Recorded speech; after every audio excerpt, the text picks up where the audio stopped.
आज की हमारी कहानी है, क्या दहेज है बेटी के सम्मान की कीमत। रूपमती जी को आज अपने किए पर बहुत पछतावा हो रहा है, जिससे वह अपने आंखों से आंसू बहा के कम करने की कोशिश कर रही हैं। लेकिन वो था कि कम होने का नाम ही नहीं ले रहा था। वो अपनी नफरत में इतनी आगे निकल गई थी कि सारे रिश्ते की मर्यादा को भूल गई थी।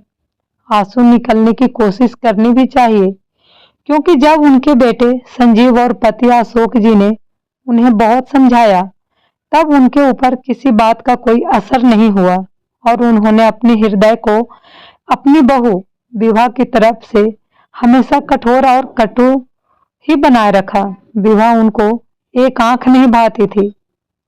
कारण भी क्या था? सिर्फ इसलिए कि उनकी बहू विवाह एक मध्य परिवार की लड़की थी, जो उनके उच्च कुलीन रुतबे के आगे कहीं नहीं अड़ रही थी। और यदि संजीव की शादी विवाह से कराई गई तो दहेज उन्हें अपनी हैसियत के अनुसार नहीं मिल सकेगा, जिससे सोसाइटी में और उनकी दोस्तों में उनकी नाम छोटी हो गई। परंतु उन्हें अपने बेटे संजीव की जिद के आगे हार मानकर विवाह को अपनी बहू बनाना ही पड़ा। बेटे के आगे वो हार तो गई, पर रूपमती जी ने इस रिश्ते को कभी दिल से स्वीकार नहीं करा और वह जहां तक संभव हो सका हर वक्त हर बात में अपनी बहू को पुरजोर नीचे गिराने की कोशिश करती रही। वह अपनी बहू के हर काम में जानबूझकर कमियां निकालती और कभी तो खुद ही पीछे से षड्यंत्र रचकर बहू के बने बनाए काम को बिगाड़ देती, ताकि सबके सामने उसकी इज्जत कम हो सके और उनका बेटा खुद ही विवाह को छोड़ दे। और वो हमेशा विवाह की बुराई करती। हर आने जाने वाले के साथ विवाह के प्रति अपनी इस कटुता और मन में भरे विष के आगे उन्होंने कभी ध्यान ही नहीं दिया कि वह खुद ही अपने हाथों अपने घर में अशांति और कलह का कारण बनती जा रही हैं। जबकि उनकी बहू सबकी दुलारी, क्योंकि विवाह ने हर वक्त हर बात पर अपने संस्कारी और पढ़ी लिखी सभ्य होने का परिचय दिया था, कभी सास को जवाब नहीं देती। विवाह ने अपनी सास द्वारा खुद पर किए गए हर वार को हमेशा हंस के टाल दिया, यह सोच कर कि यदि वह सही है तो एक दिन उन्हें अपनी गलती का एहसास जरूर होगा। रूपमती जी विवाह के माँ बाप को भी नहीं छोड़ती थी। विवाह को यकीन था, एक दिन ना एक दिन उसकी सास को उसकी अच्छाई दिखेगी। बात सच भी है। यदि आप दिल के नेक और साफ हो तो किस्मत एक न एक दिन आपकी अच्छाई का परिचय उन लोगों को जरूर कराती है जो बिन बात आपसे ऐब रखते हैं। आगे विवाह की जिंदगी में हुआ भी कुछ ऐसा ही। संजीव जिस विभाग में काम करता था, वहां आए दिन ऐसे लोगों से भिड़ंत होती थी जो रिश्वत देकर अपना काम निकलवाना चाहते थे। परंतु संजीव अपने ईमान का पक्का और सच्चा था, इसलिए उसने कभी रिश्वत लेकर कोई काम नहीं किया। इसलिए वहां आने वाले उन जैसे लोगों के लिए संजीव पाव में लगे कांटे की तरह चुभता था। तो उन सब ने मिलकर षड्यंत्र रचा और संजीव को झूठे केस में फंसवा दिया, ताकि संजीव को जेल हो जाए और फिर वह उसके पद पर अपने आदमी को बैठवा सके, जो उन लोगों का काम आसानी से कर दे, कोई भी परेशानी ना हो उनको।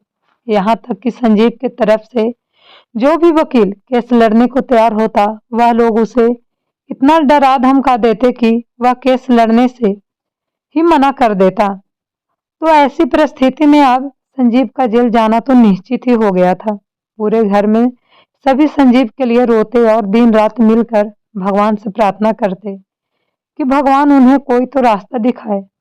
तब विवाह ने आखिरकार अपनी चुप्पी तोड़ी और घर वालों से संजीव का केस लड़ने की इजाजत मांगी, क्योंकि विवाह ने वकालत की पढ़ाई तो कर ही रखी थी और प्रैक्टिस भी कर रही थी। पर तभी उसके लिए संजीव का रिश्ता आया था और वह संजीव को इतनी पसंद आई थी कि संजीव ने घर वालों को कह दिया था, उसे कोई फर्क नहीं पड़ता कि विवाह गरीब खानदान से है या अमीर, वह शादी करेगा तो विवाह से ही, वरना किसी से नहीं। क्यों? संजीव को विवाह एकदम अपने जैसी लगी थी, नेक दिल। तो इस तरह विवाह संजीव से हो गया था। परंतु रूपमती जी ने विवाह को आगे प्रैक्टिस नहीं करने दी और उसकी पढ़ाई रुकवा दी।